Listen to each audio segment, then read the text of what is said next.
What up? T-Bob here. And Jake as well. And look at you. You done stumbled upon little OTB Saints, where we bring you all the latest black and gold coverage. Who are the Saints going to draft? Who's going to be their quarterback? What does the salary cap look like? All that information and more. Hope you enjoy it. Like, subscribe. Guy who's got my attention today is Devin Neal.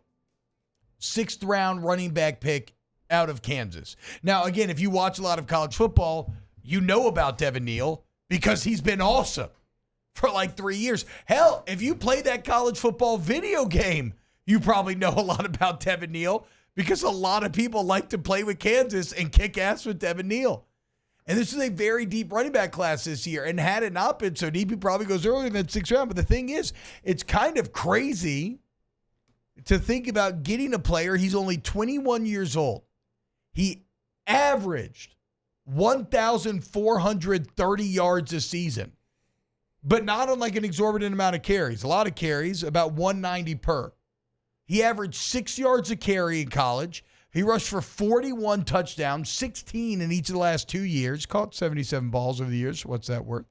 And then how about this? In 2024, Jake, you'll appreciate this. He averaged 3.7 yards per carry after contact.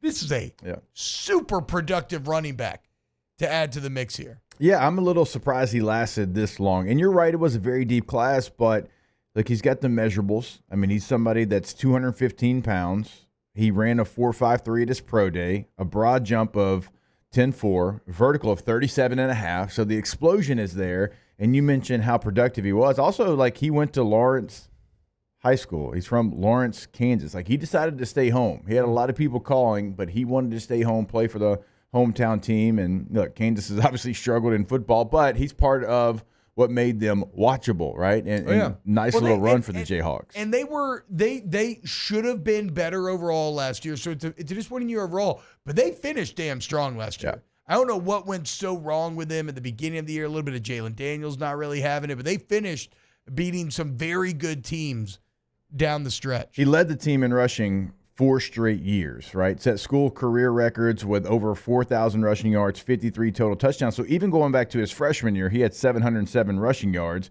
He was their leading rusher. And that year, being a true freshman, still ran for 8 scores. But after that year, yards per attempt, 6.1, 6.3, 5.8. Very productive in the Big 12. And somebody, like you said, like every college football fan has watched him play, been impressed by his play. And to get him where you got him, I do think it's a great pickup for the Saints. You mentioned he has 77 catches in his career as well. So I'm not sure exactly why he lasted until where he did, because all the boxes that you want to check as far as speed and height and weight and explosion and certainly production, well, they're all met here. Yeah, I mean, maybe. Well, I'm not saying I was going to be like maybe he felt, but I don't know.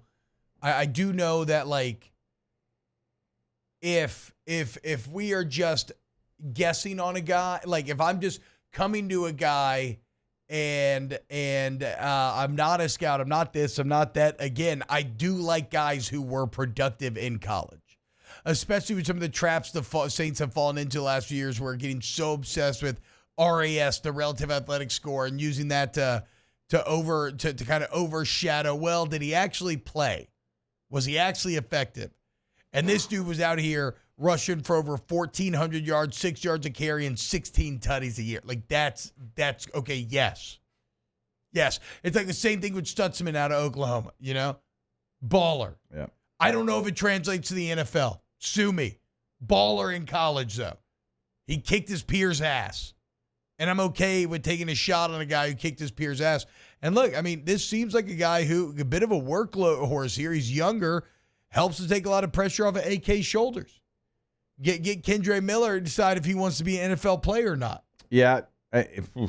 And I know, like, Kendre Miller changed his number. He changed his attitude. He's ready to go. Okay, well, you should have come into the league like that. Like, that should have been your mentality from Jump Street. It was not. And so, like, that's not a position that is by any means his. Like, he's going to have to compete. And now you bring in Devin Neal. You've got Clyde there as well. Oh, yeah. Like, if Kendre Miller is back on the stuff that he was on over the last, couple of seasons, he ain't going to be there. Like, that third-round pick, that status is typically for 2 years.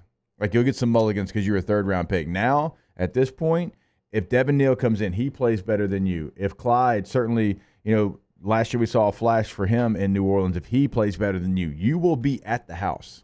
Well, the thing about that third-round pick is, too, Jake, that it gets you leeway, but when it flips, I feel like it almost flips even worse against you because there's kind of a latent anger there. Like we spent a third-round pick on you, and this is what you're giving us? Yeah, you got to play. You got to play. Third-round picks, that you expect to get a starter in a third-round pick. So Devin Neal, an exciting name in the 6th round, a very, very productive college player. We love to see it. Wow, just amazing black and gold takes right there, Jake. I don't think I've ever heard any takes that are better than the two guys that just gave you that take. And you can keep getting them by going ahead and liking, subscribing, ringing the bell to get notifications when we post. Have a great day. We'll see you on the next OTB Saints.